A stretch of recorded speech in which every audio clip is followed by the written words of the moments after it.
interrupt programming for a special report. Welcome in. I'm Keitha Nelson. Right now, Governor Ron DeSantis is set to provide updates as the state of Florida prepares for Hurricane Milton. Let's listen in. Milton is expected to make landfall on the west coast of Florida sometime between Wednesday evening and early Thursday morning. The storm has moved a little bit slower than initially projected. But remember, do not get wedded to the cone. Do not get wedded to where the projected landfall is. I think the 5 a.m. advisory from the National Hurricane Center had it somewhere in the Bradenton Beach area in Manatee County. You could have a wobble either way. And I think one of the things that's been good is a lot of those folks down in Southwest Florida, like in Lee County and Charlotte, they're used to seeing the wobble end up going south. And so you've had a lot of people that have evacuated from some of those barrier islands. So just know it's possible that it could hit north of Tampa Bay, it could hit Tampa Bay, it could hit south of Tampa Bay somewhere in Southwest Florida. But wherever it makes landfall, there's going to be impacts far beyond what the cone actually shows. Now, we have made, as I mentioned yesterday, pre-landfall declaration requests from FEMA. Federal government has approved a portion of our request.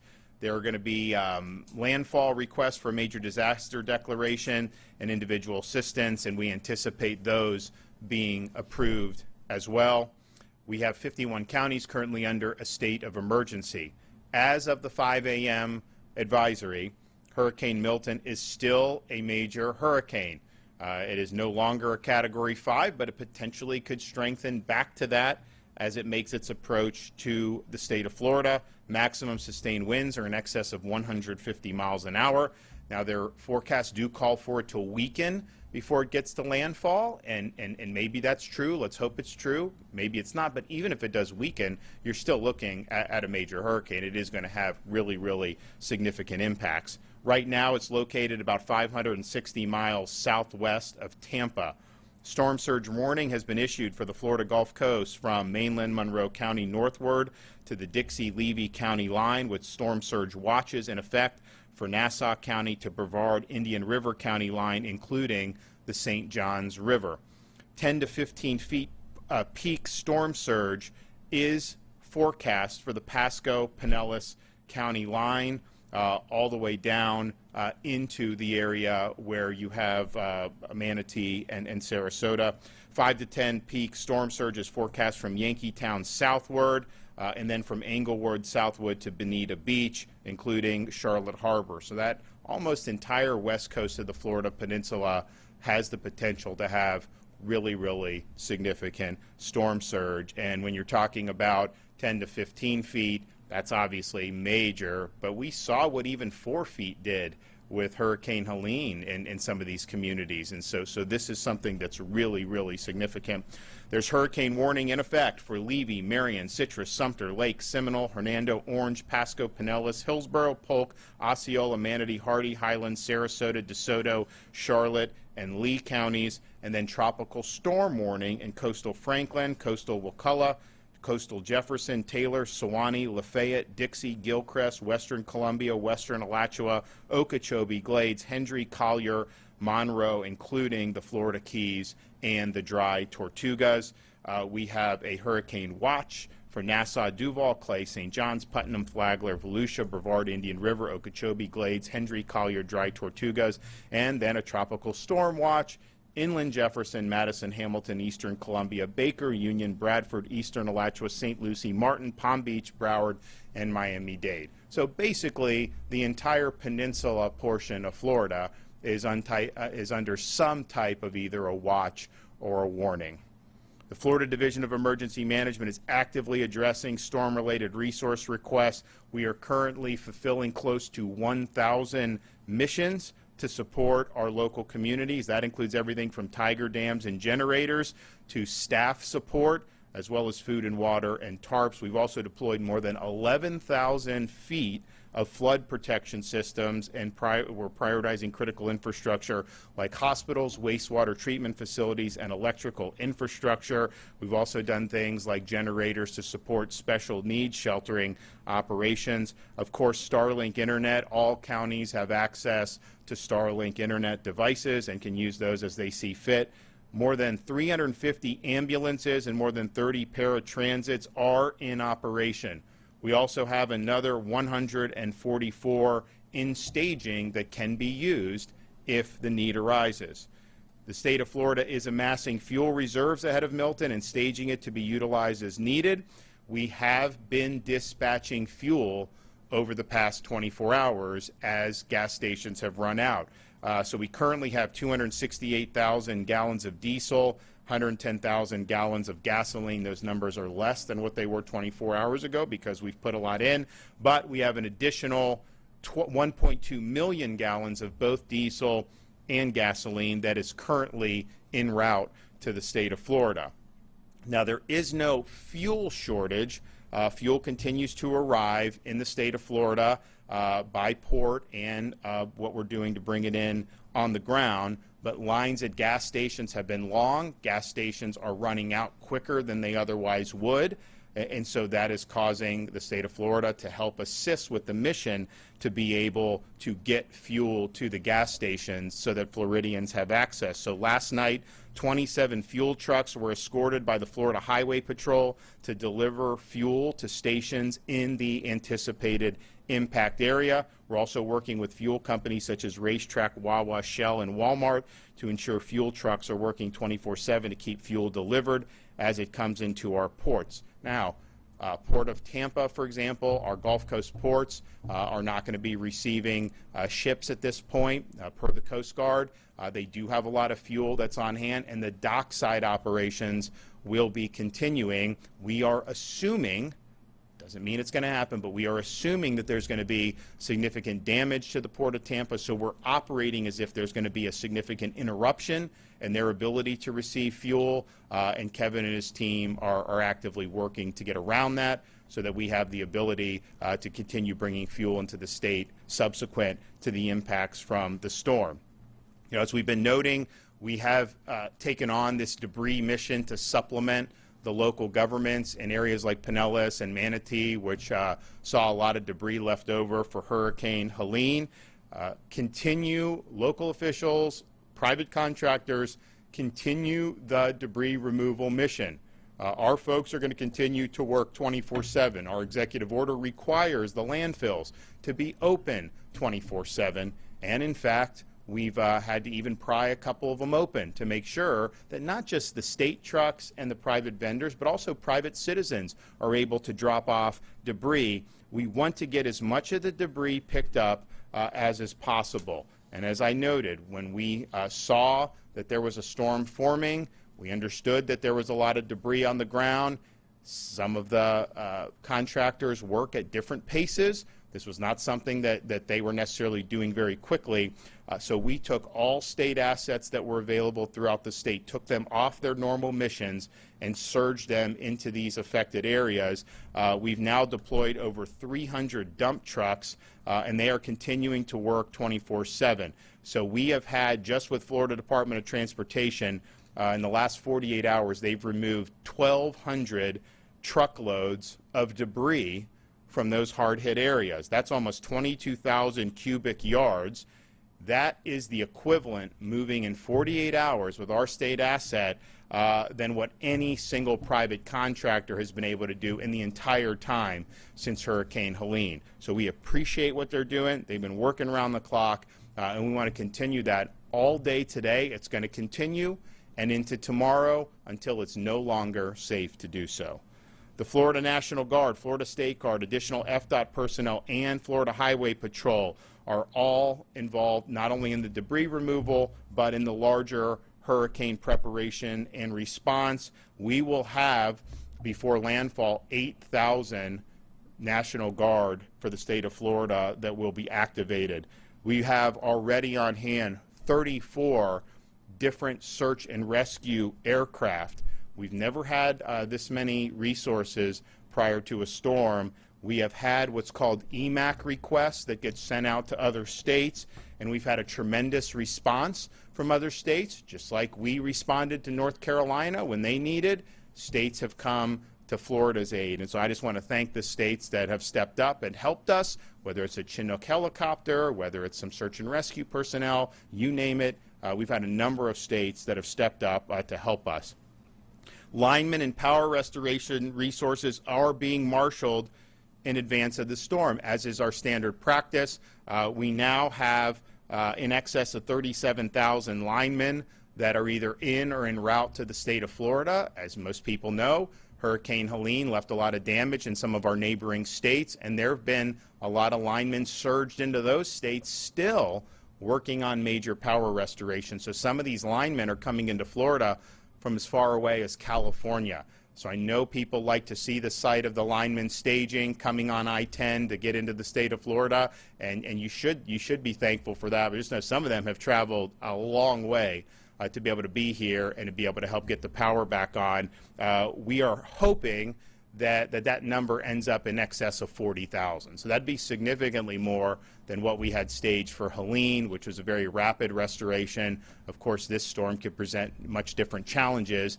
I would like to say that the electrical co-ops, they have staged 4,200 linemen, and their goal is to have 7,500 just themselves between these co-ops by landfall. And to put that in perspective, I think 5 years ago, I don't think the co-ops had anybody that would come in for mutual aid. So they've really stepped up and done a good job. And obviously, FP&L's got a lot of people. Duke, I know TCO has some. I think they're probably going to do some more as well. But everybody is coming together to do what they can to be ready for this potentially very complicated power restoration mission subsequent to the landing of Hurricane Milton.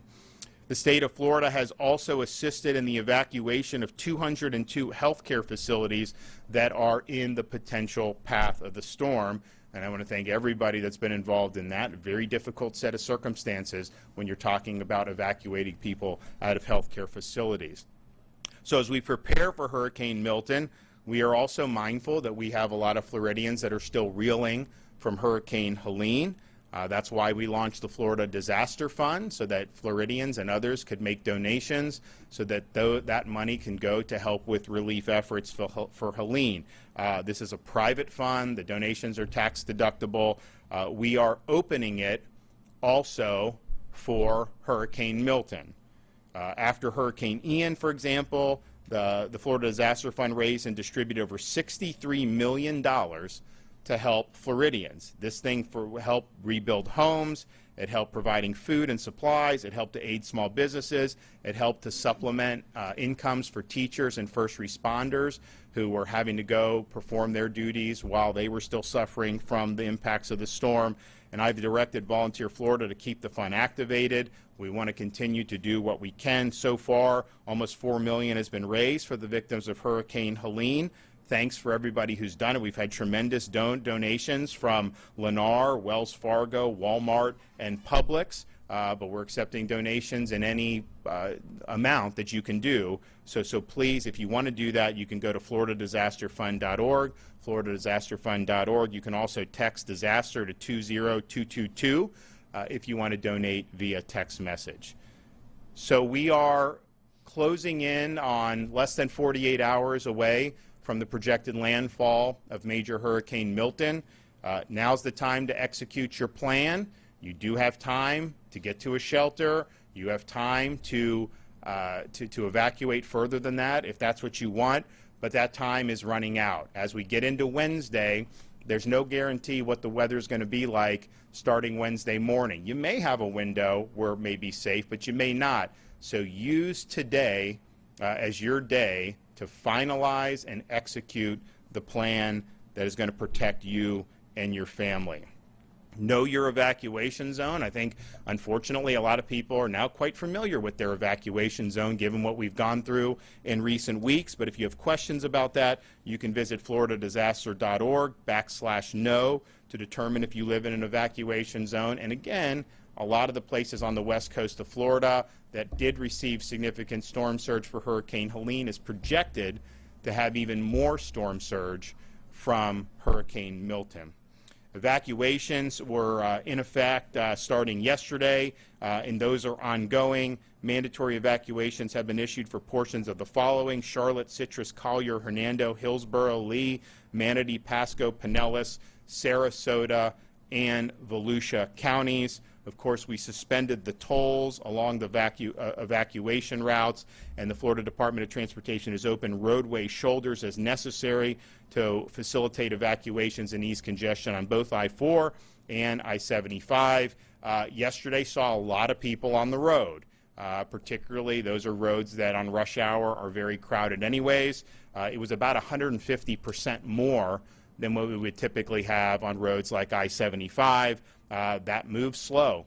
The average was about 20 miles an hour. That resolved at about 1 a.m. Traffic resumed to normal flow, but we're already seeing traffic get heavier today, so just be prepared for that. FDOT is using all the resources to be able to create as much flow as possible, but there's an inordinate number of people that are on the road, knowing that it's going to be probably for most of today slower than normal. Just keep in mind, you do not have to get on the interstate and go far away. The shelters are open in all of these counties now. You can evacuate tens of miles. You do not have to evacuate hundreds of miles. Of course, it's your choice what you want to do, but there are options. And I know there's a lot of folks, particularly a lot of elderly, they may not want to get on the road on these interstates in normal circumstances, but certainly in circumstances where they're really going to be jammed, you do have options. And that is not something, when you hear evacuate, don't think you've got to get on the interstate and outrun the storm. You can find safe places on higher ground, hunker down, and then be able to go back to your home when the storm passes. We also have emergency accommodation modules that are activated through Visit Florida, both Expedia and Priceline. If you want to access these modules, you can go to visitflorida.com/Priceline and then Expedia.com/Florida. We've also worked with the Florida Restaurant and Lodging Association, and they are working with members to continue to offer reduced prices for hotel rooms on a distress rate for Floridians who are fleeing the storm, as well as waiving or reducing applicable pet fees. We have properties, the Rosen properties, Red Roof Inns, A-Lofts, La Quintas, Motel 6, Best Western, Holiday Inns. They're all on board to be able to do this and help Floridians when they're in need. So we appreciate you doing that. And again, having a storm that, I mean, it's projected to make landfall about 125-mile-an-hour winds, and look, maybe it's stronger than that.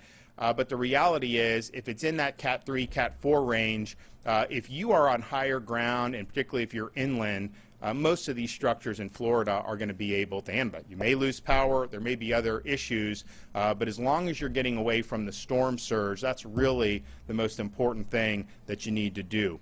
Florida's also partnered with Uber for Hurricane Milton evacuation, so you can get free rides to and from shelters in counties with active evacuation orders. They did this with Hurricane Helene. They're now doing it with Hurricane Milton. And so if you want a free ride to a shelter, you use the promo code Milton Relief, one word, Milton Relief. So thanks for Uber for stepping up and helping Floridians when they're in need.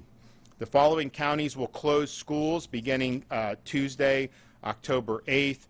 Brevard, Charlotte, Citrus, Collier, DeSoto, Glades, Hardy, Hendry, Hernando, Highlands, Hillsborough, Indian River, Lake, Lee, Levy, Manatee, Okeechobee, Osceola, Pasco, Pinellas, Polk, Sarasota, Seminole, St. Lucie, Sumter, and Volusia. I think some of them actually were closed yesterday too, but as of now, all of those counties have schools closed.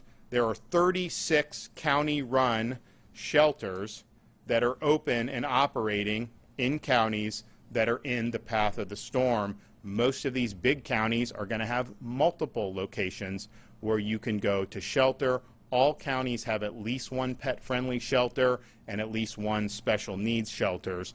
We have not seen a major, even though we've seen a lot of evacuations, we have not seen a lot of folks going into the shelter yet. I think the total population is, what, a few thousand, Kevin, as of right now?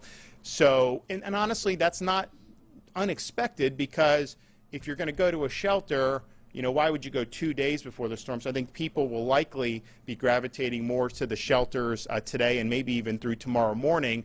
So we do anticipate that those numbers will climb. In anticipation of that, we also have additional state-supported shelters that we are going to operate in partnership with the private sector to support and augment what those local counties are already doing in terms of their shelter. So if we do get to a point where Pinellas County, Hillsborough County, prime shelters are full, you're going to have other options to be able to go to, and those are not simply limited to those counties. You will have shelters in other counties that are a little bit further away from the storm surge. And finally, the state has identified 14 potential sites for state-operated shelters, and we are going to announce 4 of those sites.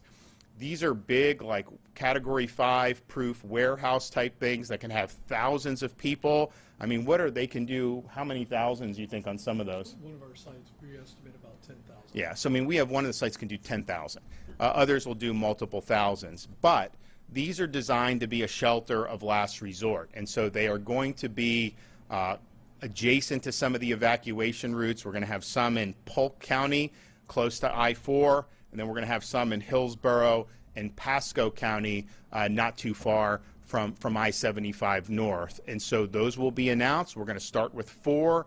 If there is a demand to do more, we will do more, but it could be a situation where if you're trying, tonight, you're on the road, traffic's bad, you say, hey, there's a shelter here in Lakeland I can go to and be able to ride out the storm and then go back. That is an absolutely safe option to do, and we encourage, if that is necessary, for folks to be able to do it. Now, you can find your county's emergency management page, which will have this type of information and others at for sheltering, floridadisaster.org/shelters to have the list of shelter locations, and then for general, including sheltering, as well as other orders, floridadisaster.org/counties. So please keep an eye on alerts and advice from your local officials as the storm approaches.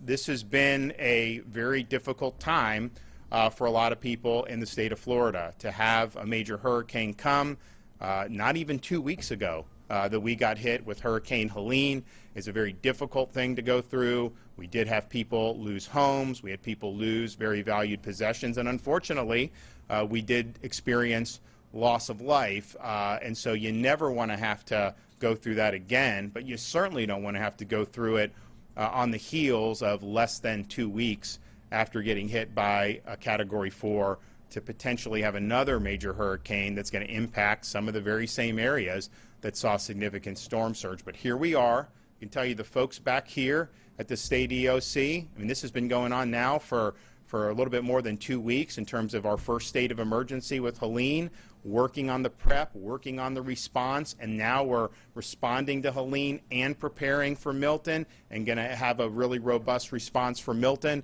People have been working around the clock in the local communities. Our first responders, our law enforcement, they're staged, they're ready to go. Our National Guard, our State Guard, all these people, and some of the search and rescue who helped immediately after Helene, and then when that mission was no longer necessary, they went to do missions in North Carolina. Now they're back ready for a third round of potential search and rescue. So there's a lot of folks that have been working very hard, and I know our citizens go through. It's very frustrating to have your life interrupted and to potentially have your possessions in your home on the line. We can't control how strong or weak this storm will be when it hits the state of Florida. We can't control the path of the storm. The only thing that we can control is the decisions that are made on an individual level to be able to protect yourself or your family. We hope to have as minimal damage as possible, but looking at how big this storm is, there's going to be significant damage in different parts of Florida. And it's not just going to be with the surge. That will be probably the worst, but this storm is going to go through the peninsula as a hurricane. And you're going to have hurricane force winds on the east coast of Florida. So make the decisions now and execute your plan to be able to protect yourself and your family.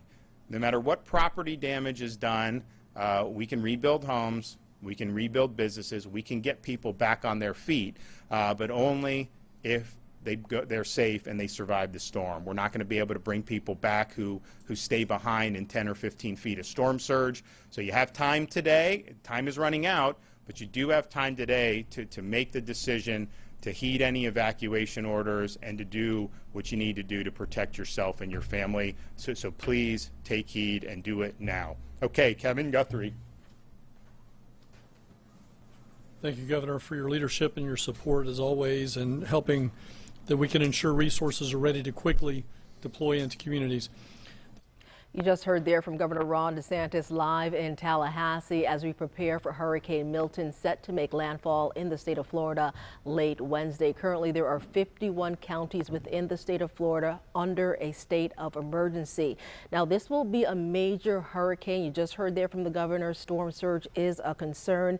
There are ambulances on standby, some staged as well. National Guardsmen, search and rescue aircraft, all staged and ready to assist the state of Florida. Linemen are coming in for as far away as California. We just heard the governor mention there. We do want to talk about gas.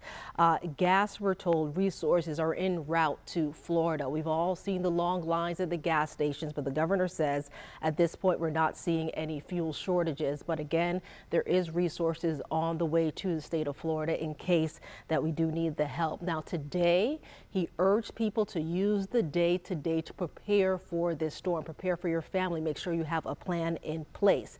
Now, there are shelters open. We have shelter information as well as closures, school closures right now, all on our website. A lot of resources for you on firstcoastnews.com. A lot of you want to know what's happening here closer to home. For a look at that forecast, we're going to check in now with meteorologist Lewis Turner. Keith, all great information. And you mentioned the gas, personal experience. I had to wait for a gas truck. It was a Gate gas truck, in fact, that got in, filled up a Gate gas station, and was able to get some fuel myself. So fuel up as you are able. Today is the day to prepare. Tomorrow will be the day to be in place and be ready to go. So today's forecast looking good for any outdoor preparations you need to do. The very latest, as we get information now at 8 o'clock from the Hurricane Center, we do have some new information for you. Hurricane warnings now for part of our First Coast. That would be all of St. Johns County within the hurricane warning area. Putnam County, Flagler County, you are in a hurricane warning, meaning hurricane conditions likely within 36 hours.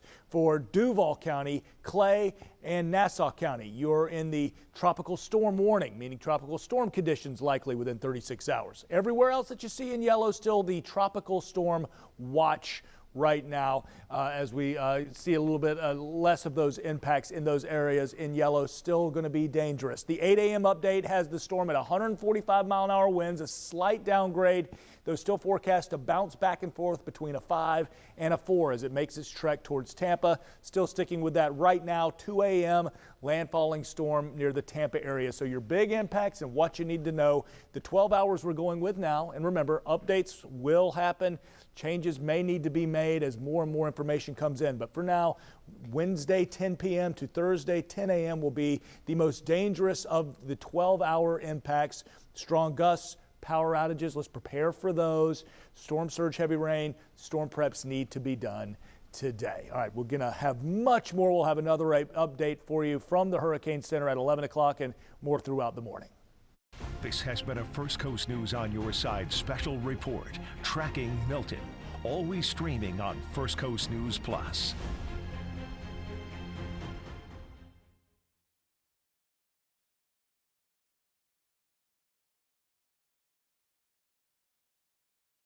Asking for is in the debris world.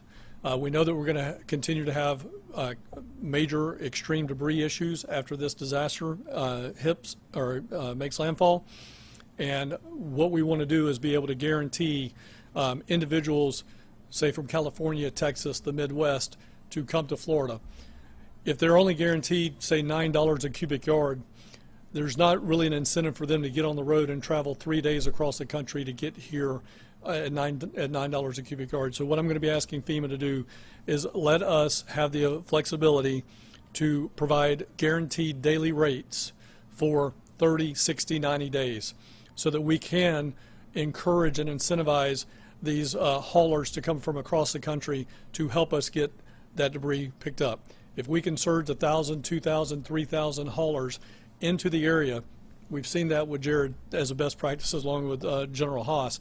We see what we can do in just a mere 48 hours with thousands of resources.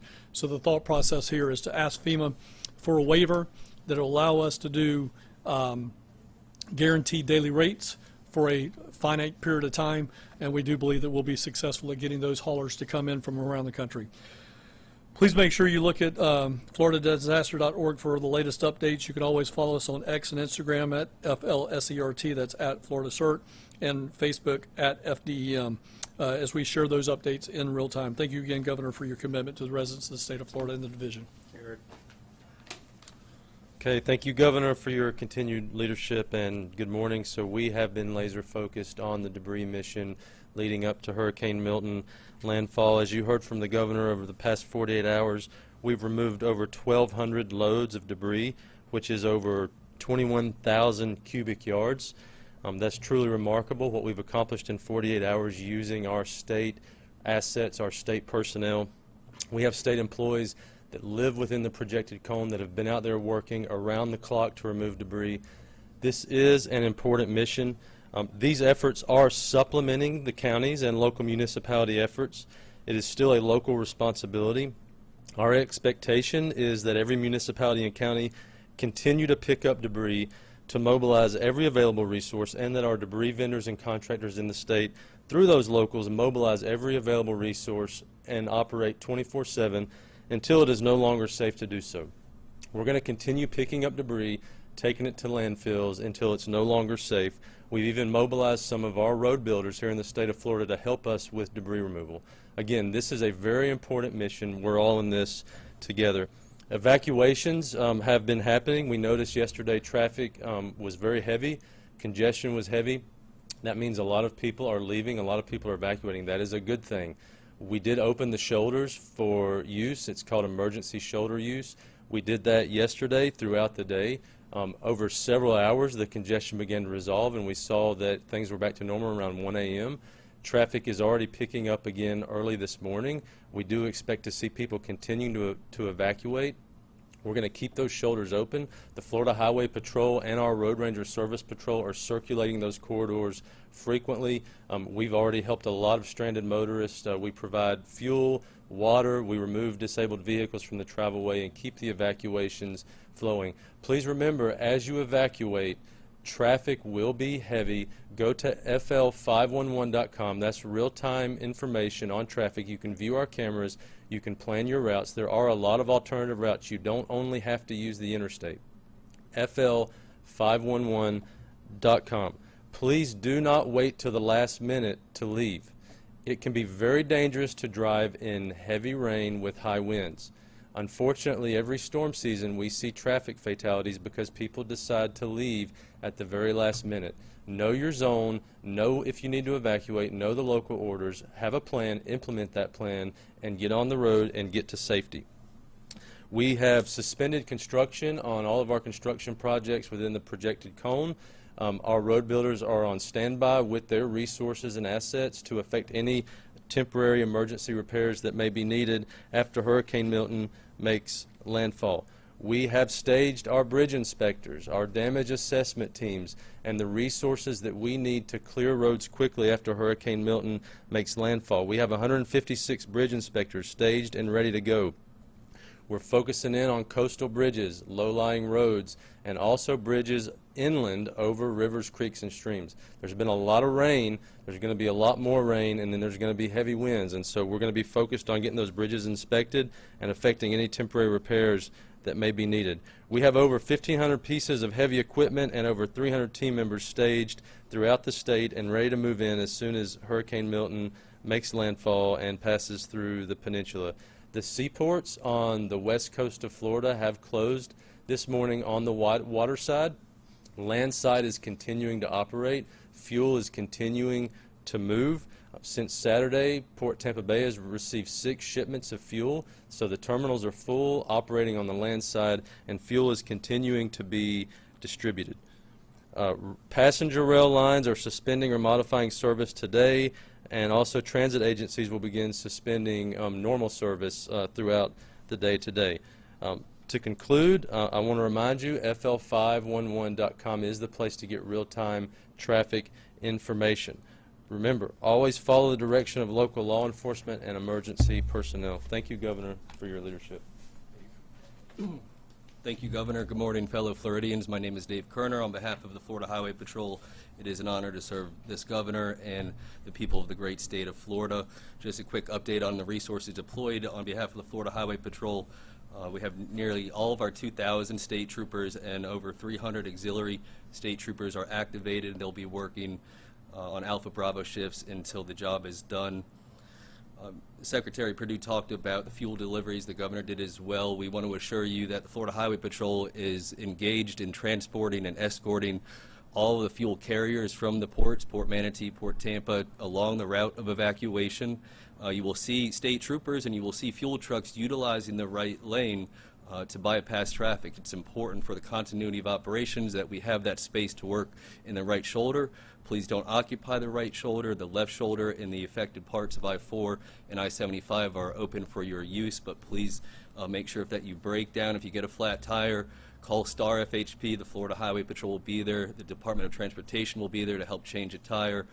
But if the vehicle cannot be restarted and moved, then it's going to have to be moved to the left side of the interstate so that emergency shoulder use remains open. We have 30 troopers assigned from 6 a.m. to 6 p.m. today, specifically transporting fuel trucks to the affected or the route where affected area we believe will be. We have 6 Florida Highway Patrol aircraft with cameras that are staged and activated and will be deployed at the appropriate time. We have 74 QRF members that are already pre-staged in Orlando with chainsaws and skid steers. We have 7 drone teams are all staged in east of Pinellas and Lee counties and are active and operational in both the transportation and debris removal operations. Just 2 points about evacuation. Decide what's best for your family. The governor has said and reiterated that it's your decision, but if you're in an evacuation zone, please heed the warnings and direction of your local government and make that decision. Whatever your decision is, don't hesitate in that decision. So today is an important day to execute on the plans to make sure that you and your family are safe. If you are going to evacuate, and if you're considering doing that, please do not be concerned about the potential loss of property, theft, or looting. We spoke yesterday about how the Florida Highway Patrol, the National Guard, the State Guard, FWC, are all engaged in proactive patrol to make sure that if you're evacuating, that your property is safe, that your home is safe, and that's one less thing that you have to worry about. You should be focused on evacuating safely and preparing for the storm. Even our sheriffs in all of the counties, our elected sheriffs and police departments, they're engaged. They speak with each other, they speak with us, they surge resources into the affected areas, and they assist in proactive patrol. Again, if you're on our roadways and you're evacuating, obviously there's a lot of saturation and congestion. The moment that happened, the governor directed that we escort fuel trucks. We will continue to do that until it's not safe. But if you do break down, remember STAR FHP. We will have a trooper or a road ranger to you immediately to make sure that you are taken care of. And that's all we have for today. Thank you, Governor. And just to reiterate something that Dave said, this is not going to be an opportunity for folks to take advantage of people. If you think you're going to go in and loot, you got another thing coming. You go into somebody's house after the storm passes, think that you're going to be able to commit crimes. You're going to get in really serious trouble, and quite frankly, you don't know what's behind that door in a Second Amendment state. So do not try to take advantage of people who are suffering because of the results of this storm. That goes for Helene continually, but then of course that will be the case for Milton. I know we've already brought a lot of people, held people accountable in post-Helene, and we will be very swift across all levels of government to throw the book at people. And of course, when you make these bad decisions, you're opening yourself up to response from property owners who may be inside that house. We are going to continue full throttle with everything that we've been doing, whether it's debris, fuel. We have all the stuff staged that we would normally do and then some, and we're going to continue to do that. We will respond. Your local emergency responders, your state emergency responders will respond to people in distress the minute it is safe to do so. So this storm is going to come. It will move through the state of Florida. As soon as you can get into those areas, we will have that. And we have all the assets. We have air assets, as I mentioned. more search and rescue air assets than we've ever amassed before a storm. We have our water assets with FHP high water vehicles, our FWC boat teams, and of course we have State Guard Special Missions Unit and up to 8,000 National Guardsmen that will be ready to go, and we will do that. But now's the time where you have the ability to make the decisions necessary to keep yourself and your family safe. We urge you to execute your plan now. Let's prepare for the worst, and let's pray that we get a weakening and hope for the least amount of damage as possible, but we must be prepared for a major, major impact to the west coast of Florida. You finally had a chance to speak with the president. What did you guys talk about? I know Director Guthrie already kind of alluded to some of that. Well, what I said yesterday is everything that we've asked for, the administration has approved. There's not anything that we've asked for that they haven't. If there's something that comes up, you know, I said I would not hesitate to get on the phone and call and ask directly on behalf of the people of Florida. My job is to use all the levers available to me as governor to be able to help prepare and respond to this storm. And so when we do pre-landfall declaration, it's important that that's approved. It was. When we do the major disaster declaration, it's important that that's approved. It will be after speaking with the president. I'm confident of that. We are also utilizing the urban search and rescue teams, which a lot of those people are in Florida anyways, but they're mobilized under the DHS banner. That's great. Hopefully we don't need them, but we're assuming that we do. So we have what we need. The president said if there's something else you need, call or send a letter. So Kevin's going to send the letter on this debris issue. You know, we've seen there is going to be a need to have a lot of these contractors come in, and you're going to have to see these local governments and the counties and the municipalities. They're going to have to do more contracts most likely, and there aren't that many. There's not enough available. And so why would you come from Arizona or California under the current incentives? So Kevin, I think this is smart to say, why don't we change those incentives to be able to get more people to come so that this debris mission can be conducted as quickly as possible. You saw what we've been able to do in the 48 hours when you really have a 24/7 sense of urgency. Now, most times after a storm, you don't have another storm on the back end. These things tend to take months and months to be able to do. And, you know, maybe this is just something that will take some time no matter what you do, but I think it could be done quicker. And I think this, Kevin's idea would be good. So we hope that we will get a positive response from that. But we are utilizing all resources available. We're pulling every lever we can to get support here in the state of Florida. We're doing everything we can to support our local first responders and our local communities as they are really, this is a bottom-up thing when you talk about hurricane response, as they go through their evacuations, their shelter operations, and they will be, of course, on the tip of the spear for search and rescue in addition to what the state is doing. So we're doing that. We appreciate the approvals that we've gotten. We will not hesitate to ask for more if the need arises. In terms of the evacuation, I don't know if you've been able to, or if you guys have been able to ascertain the exact estimated size, the number of people who will be getting out of the area of harm's way. I mean, it's a lot. I think that what you've seen is on the heels of Helene, a lot of people I think are like, well, you know what, I got 4 feet on Helene. Why would I want to stick around for 10 feet with this potentially? And so I think you see a lot of people who are doing that and just want to get out of Dodge. I also think a place like Southwest Florida, they have muscle memory from these storms. Remember, Charlie was supposed to hit Tampa Bay. Ian was supposed to hit Tampa Bay, and those curve. Now, I'm not saying this is going to curve far south. It's possible. Those are some models that say that, but I think they're looking at it and say, okay, we've seen this before. Even though they say it's going to go into Manatee right now, very possible, a little wobble, it ends up in Charlotte Harbor, or it ends up in Lee County, and certainly even if it hits north, I mean, the surge is going to be significant. So I think you're seeing a lot of people go across Alligator Alley, and you're seeing people leave from Southwest Florida going to Southeast Florida. So you do have a lot of folks. I think that this is one where people don't want to mess with it.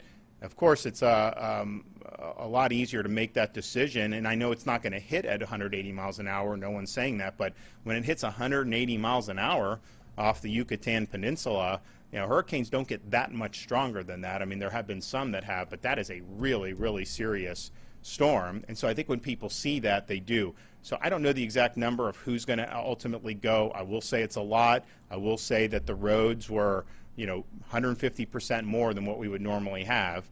And so that's telling you that people are getting on the road. And again, just to reiterate, when you're told to evacuate, there's places close by that you can evacuate to.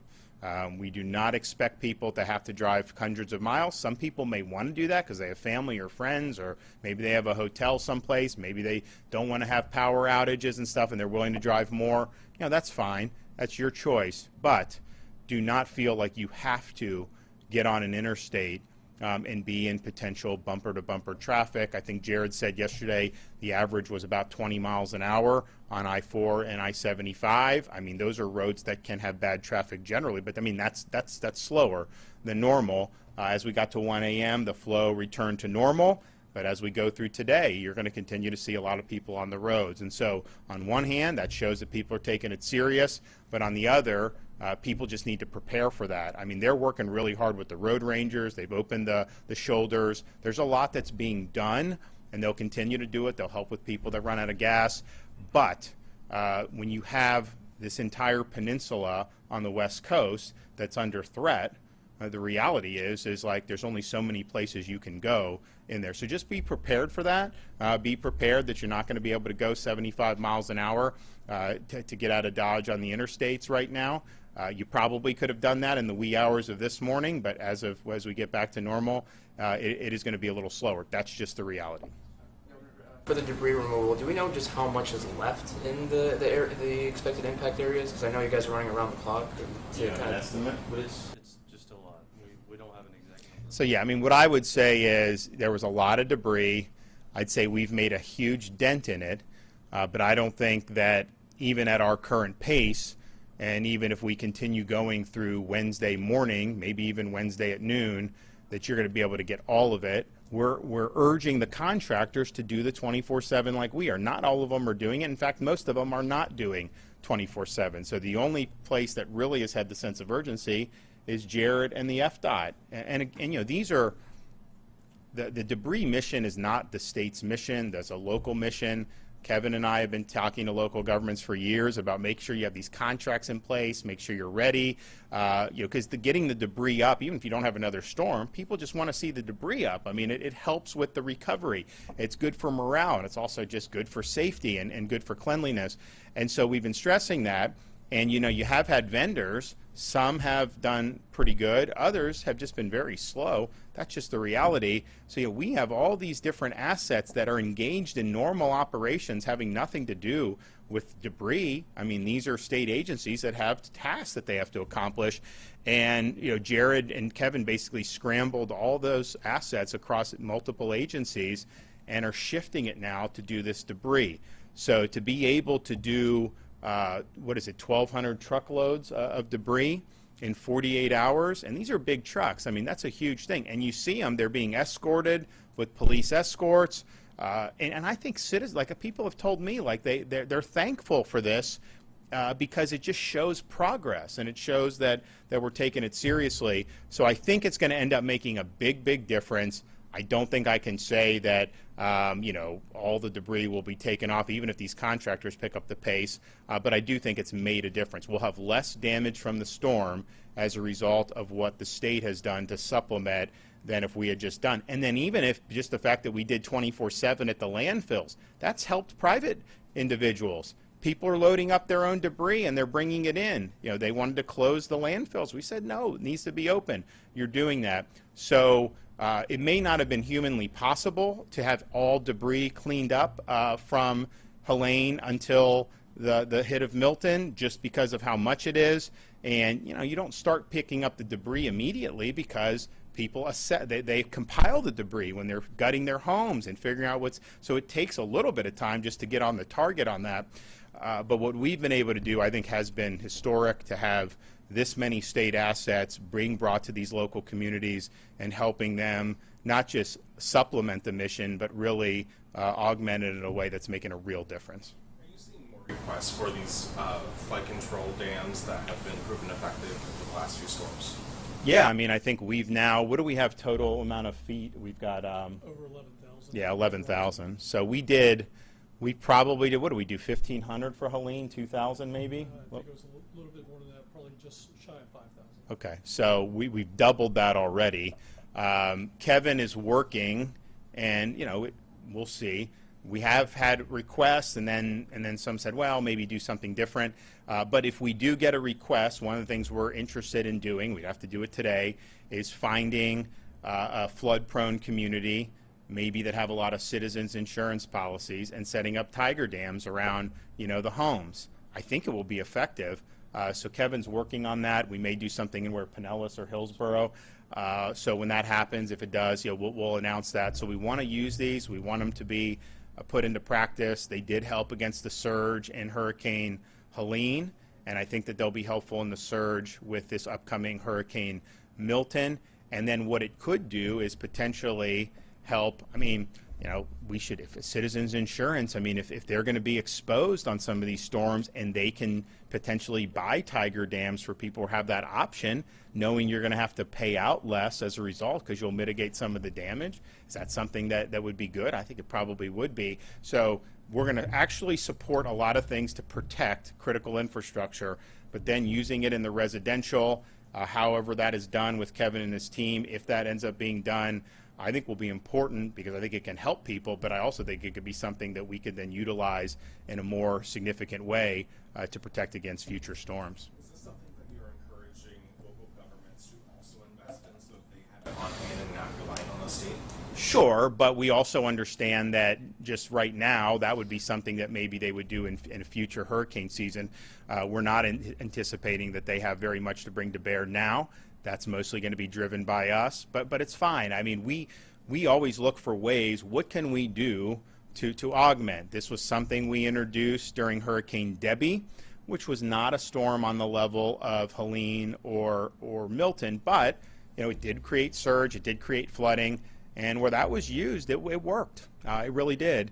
It worked in Helene where it was used. I think it'll work in this storm as well. So we're going to have 6 weeks, 8 weeks of practice on this, where we then can look and maybe incorporate this as part of a larger part of our hurricane prep and response efforts. I mean, think about it.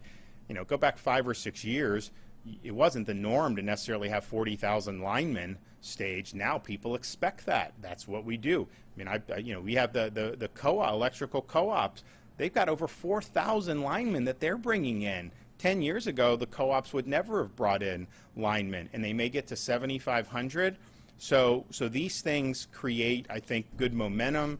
People then want to utilize it, and it won't just be the state in the future. But right now, we're kind of the main show in town on that. A lot of Florida natives I've spoken to have kind of seen this storm as kind of like a gut check. Usually these are the same people who will wait it out and have hurricane parties and stuff, but these people are now saying, this one I'm going to evacuate, I'm going to go. You've lived here almost your whole life. I mean, where does this storm leave you as a native Floridian? Well, what it leaves me is, someone that grew up in Pinellas County. And we never got hit by a major hurricane when I was growing up. In fact, they really haven't been hit by a major hurricane directly in a long time. When we look at hurricane preparation for the state, we look at that landfall in the Tampa Bay area as potentially one of the most significant storms that we can face. And that's not just, we would say, what if a Category 5 hit? But even a strong Cat 3 in the storm surge, I mean, this is a vulnerable area to the surge. So this is not something that is that was not necessarily game plan for. This is the main thing that you game plan for. And I know Kevin, when he was the deputy, they were doing exercises on this event going in there. And it's just, I think people realize there are certain parts of the state that may handle some of this stuff better than other parts of the state. I'm not saying you can't have surge in like the Panhandle, but it kind of surges. And if you're beyond that, Pinellas County is a peninsula. Tampa Bay, you have rivers, you've got all this stuff on the bay. There's just so much that surge can do. And so I think you don't want to have had Helene, but I think Helene also oriented people. If a storm 100 miles off the coast can lead to feet of storm surge, then what about a storm that goes directly in? And then I also think you have people who have kind of seen this, as I mentioned, you go further south on the West Coast. Hurricane Charlie was supposed to be the gut check for Tampa. It went south. Hurricane Ian, I was in Pinellas County, I remember, 48 hours before Hurricane Ian. Everyone was ready. Then we went to Sarasota the next morning thinking, okay, maybe it's gone further south. And then it ended up going all the way down, making landfall in Lee County. So I think folks in Southwest Florida, places like Charlotte, Lee, I think they're like, okay, you can say that landfall is going to be in Bradenton Beach.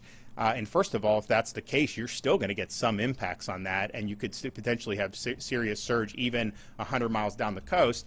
But it also could wobble further south, and we could even get a bigger impact. So I think Floridians, between those two, they kind of get it. Now, I'm also just looking at Pinellas County, place I've grown up. If you have a storm of this magnitude, it's not just, obviously we want to protect people. We want no loss of life. It will create a lot of property damage, but it's a type of storm that potentially can have an indelible impact on a community. There are some hurricanes we deal with that it stinks to have to deal with it. You kind of pick up and you move forward. Then there's other storms like a Hurricane Andrew, like a Hurricane Michael in Panama City, like Hurricane Ian in Lee County, that just leave a mark. And so I think people, when they see that 180 mile an hour, and I know it's weakened since then, and it's projected to be even weaker by the time it reaches, but that's not guaranteed. This has the potential to be a type of storm not only that presents danger right now, not only can have serious damage, but also can have kind of that indelible mark on a community. So we are praying for the best. I know a lot of people have had Floridians in their thoughts and prayers. There's no way we're going to get out from this in terms of not having an impact. If it could jog south and just go out somewhere, we would love. That's not going to happen. So let's pray that it's as weak as possible between now and then. But we are preparing for it to be as strong as possible, and that is exactly how our response is going to be. Okay, we'll have more updates later in the day.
Tracking the Tropics Update with a certified most accurate weather team at First Coast News. Hello to the folks out there. We've got Lou Turner. I'm Lou Turner.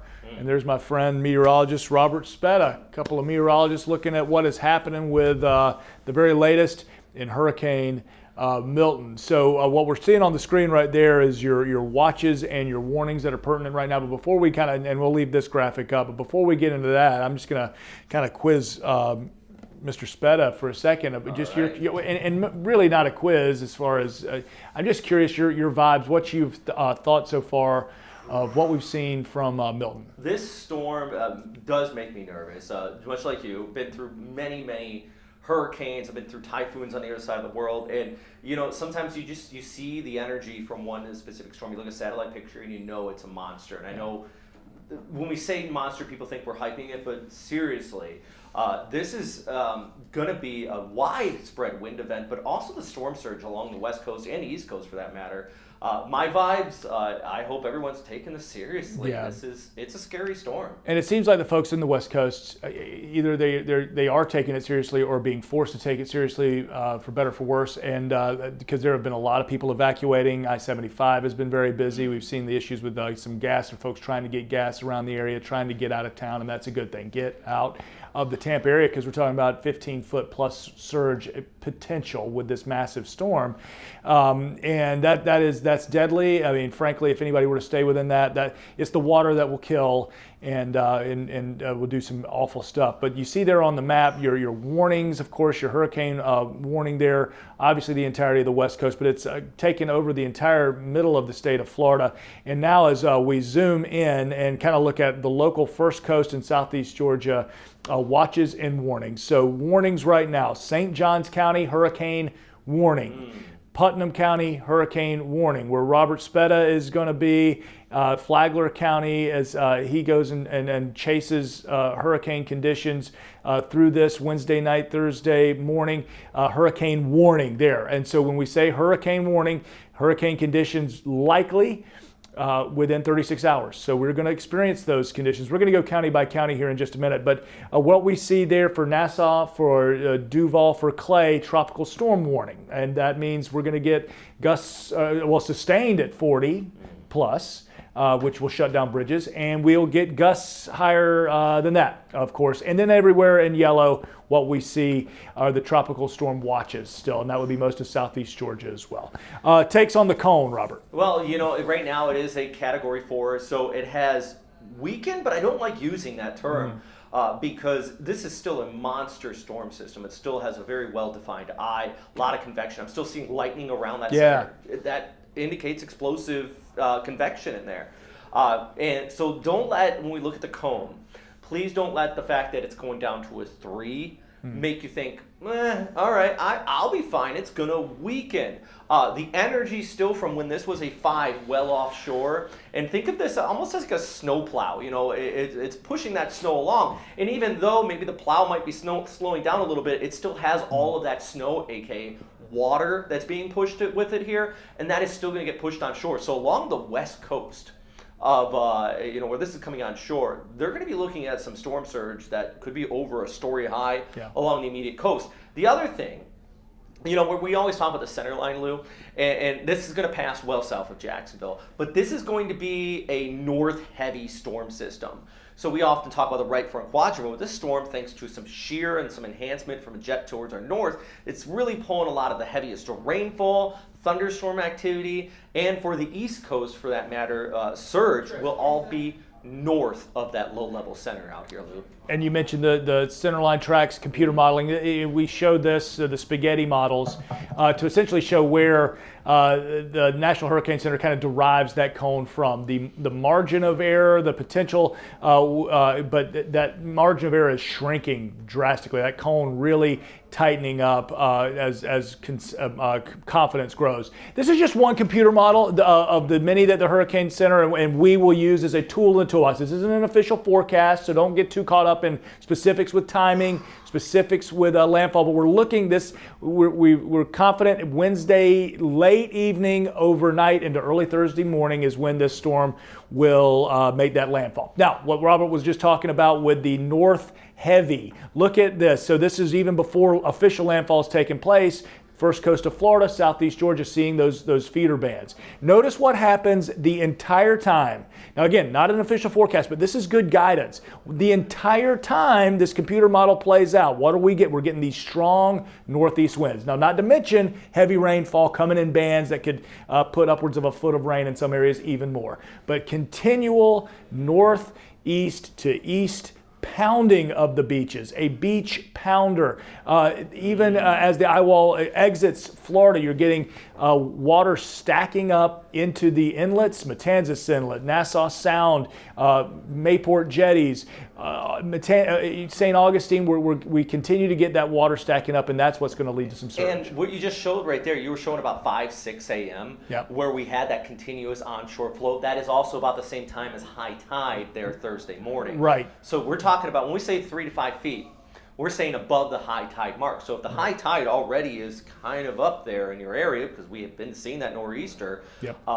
that's going to be even higher than that. So this is definitely going to be looking at, as you mentioned, a lot of those inlets around St. Augustine, Matanzas Inlet, all the way down to Flagler Beach. You're going to be looking at some coastal flooding here. You can call it a storm surge. Yep. It's going to be water being pushed on shore due to the storm. And we'll talk about the usual suspects in a second, thinking about Davis Shores in St. Augustine, downtown St. Augustine Bayfront that gets river water up into the Avenida Menendez, there, that main street looking over the river. Downtown Jacksonville, Riverside, looking into San Marco, just have those things in mind. Let's take a look at some of the kind of the wind gradients and the big numbers that matter. So when we talk about 40 miles an hour winds, and that's where we have kind of highlighted in yellow there, that's when bridges close. 60 miles an hour up, you get widespread trees down, power out. That's where we got highlighted in orange. Now 75 and up, would be sustained, not necessarily gusts. That's when you get roof damage, power line damage, extensive widespread power outage. Now the wind gusts in bursts now causing some extensive damage as well, and that's when we're talking about massive limbs coming down and causing property damage.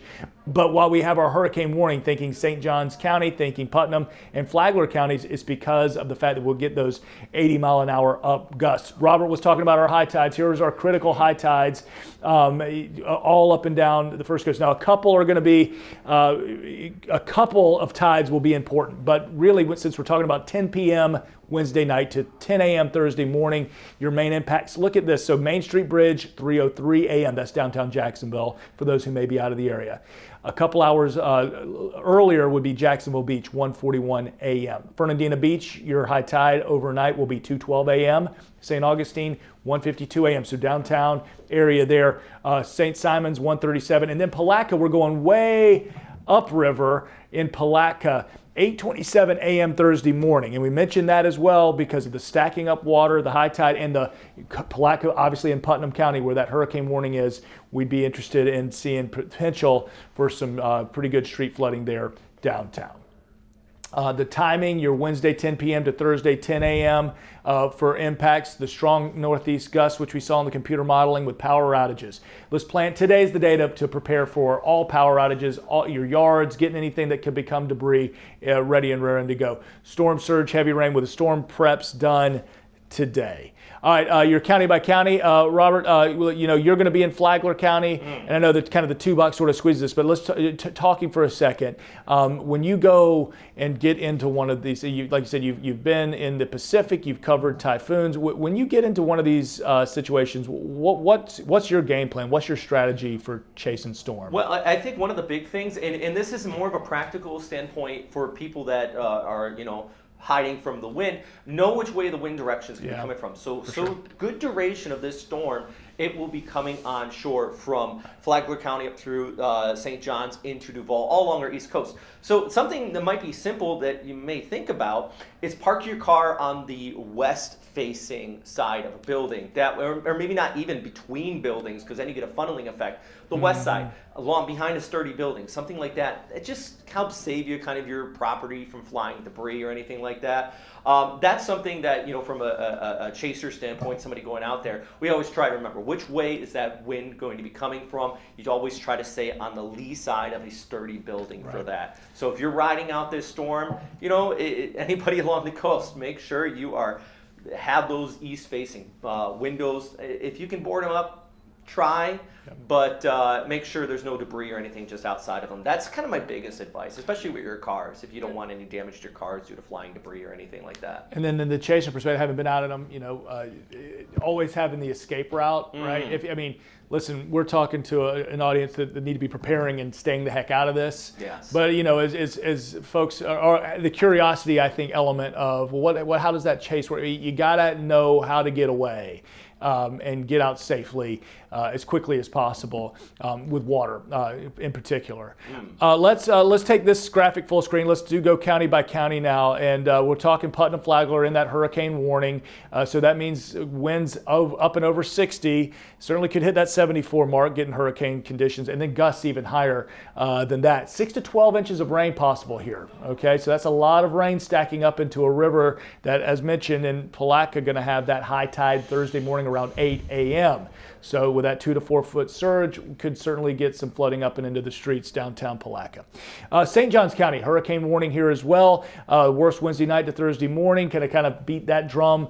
Surge 3 to 5 feet downtown St. Augustine. Davis Shores, mentioned you a couple of times. Think about the water that can come up into businesses there along Avenida Menendez, like Harry's down there. Shout out to a good spot. And rainfall 7 to 15 inches potential. Now getting to Duval, Clay County, this is where we've got our tropical storm warning. So that's winds to 40, which could shut down bridges. Let's be prepared for that. Gusts 65 and up, and rainfall 6 to 12 inches. When we're talking about shutting down bridges, this is why we say today is the day to be prepared, because Wednesday, especially into the evening, you want to be where you're going to be. You don't want to be leaving and getting yourself stranded on one side of a bridge that you can't get back over. Nassau, Glen, Camden County, so we in tropical storm watch conditions here. Surge 1 to 2 feet, winds 40, gusts 55 and up, 2 to 6 inch rainfall. And for western counties and for southeast inland Georgia, I'm more concerned about the folks who've had power issues already, power outages from Helene, the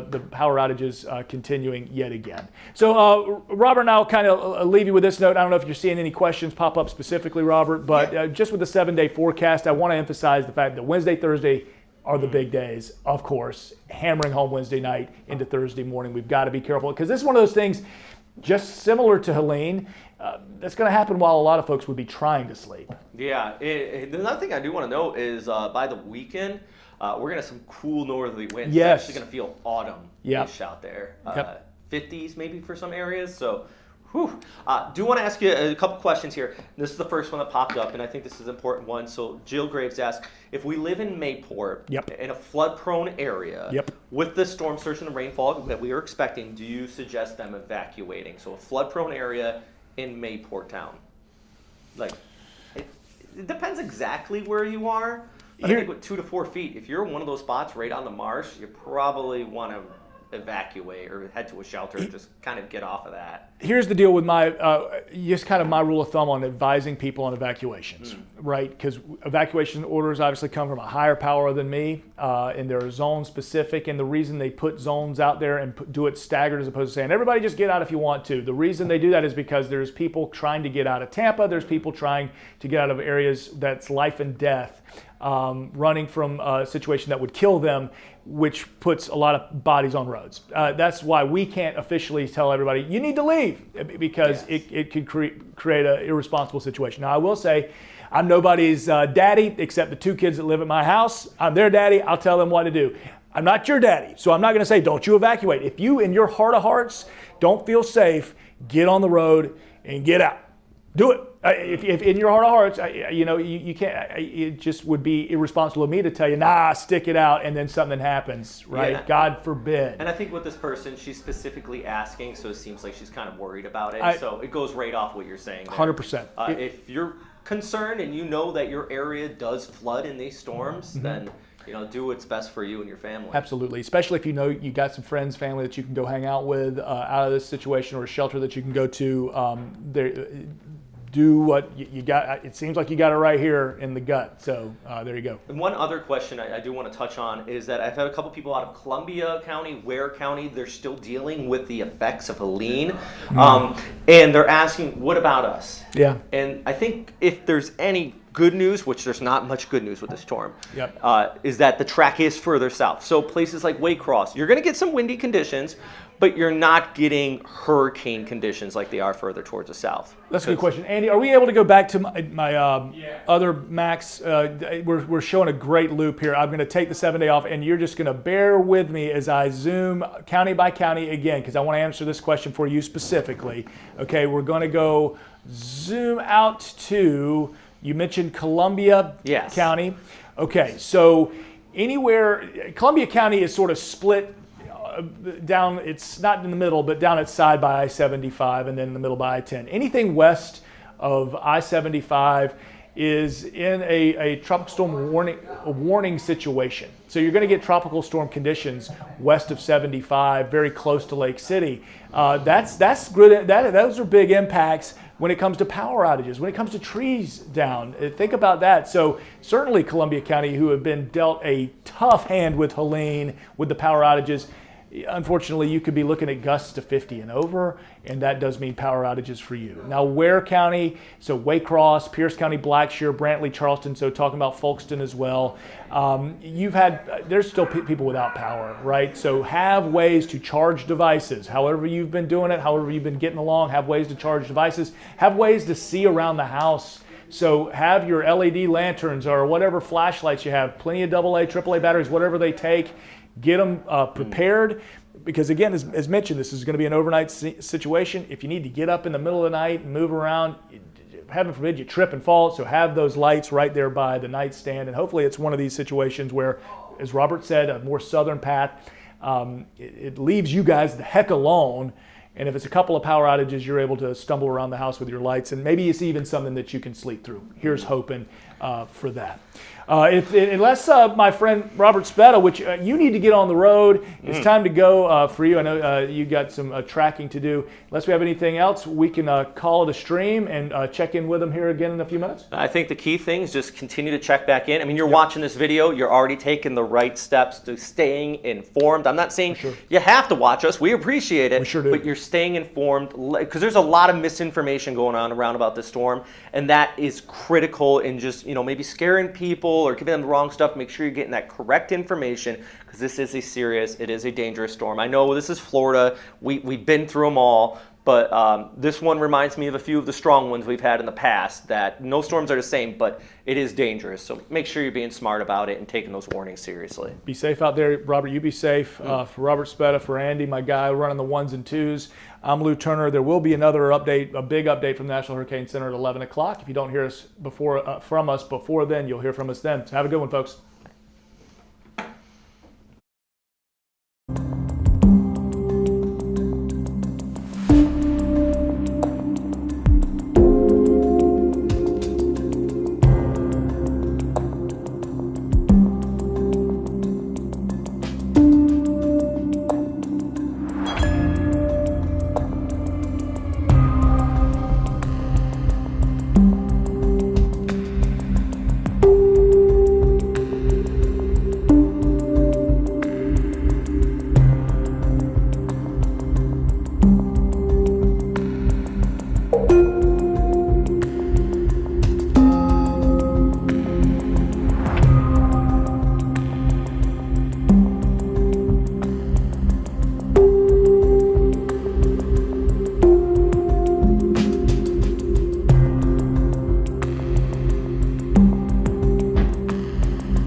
Milton.